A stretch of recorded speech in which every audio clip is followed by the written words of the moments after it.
ঢাকা বিশ্ববিদ্যালয় চোর সন্দেহে তোফাজ্জল হোসেন নামক এক যুবককে নৃশংসভাবে পিটিয়ে হত্যা, গ্রেপ্তার ৩। দেশের শীর্ষ বিদ্যাপীঠে পড়েও মানুষ হতে পারেনি শিক্ষার্থীরা, দেশ জুড়ে নিন্দার ঝড়। জুলাই গণঅভ্যুত্থানে গণহত্যাকারীদের গ্রেপ্তার না করলে অন্তর্বর্তী সরকারের ভূমিকা হবে প্রশ্নবিদ্ধ, বললেন রুহুল কবির রিজভী। গত 14 দিনে যৌথ বাহিনীর অভিযানে 185 অস্ত্র উদ্ধার, গ্রেপ্তার 84।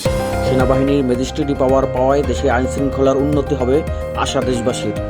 মানি লন্ডারিং করে অবৈধ সম্পদের পাহাড় গড়েছেন সাবেক ভূমিমন্ত্রী সাইফুজ্জামান চৌধুরী। যুক্তরাজ্যেই 360টি বাড়ির সন্ধান, বিশ্লেষণ আল জাজিরার। শিক্ষার্থী, শিক্ষক ও কর্মচারীদের সব ধরনের রাজনীতি নিষিদ্ধ করেছে ঢাকা বিশ্ববিদ্যালয়। আজ প্রশাসনিক ভবনে এক জরুরি সিন্ডিকেটে এই সিদ্ধান্ত নেওয়া হয়।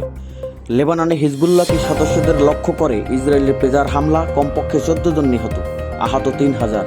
এই হামলায় পিছু হাঁটবে না, বললেন হিজবুল্লাহ প্রধান হাসান নসরুল্লাহ। আগামীকাল থেকে সপ্তাহে 7 দিনে চলবে মেট্রো রেল, শুধু শুক্রবার 3:30 থেকে রাত 9টা।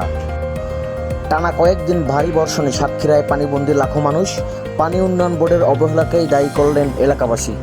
এবং চেন্নাই ভারত বাংলাদেশ টেস্টের প্রথম দিনে ভারতের সংগ্রহ 6 উইকেটে 339 রান। শামীম চৌধুরী, আতাহার আলী খানের পর আন্তর্জাতিক ক্রিকেটে পেশাদার ধারাভাষ্যকার হিসেবে যোগ দিলেন তামিম ইকবাল।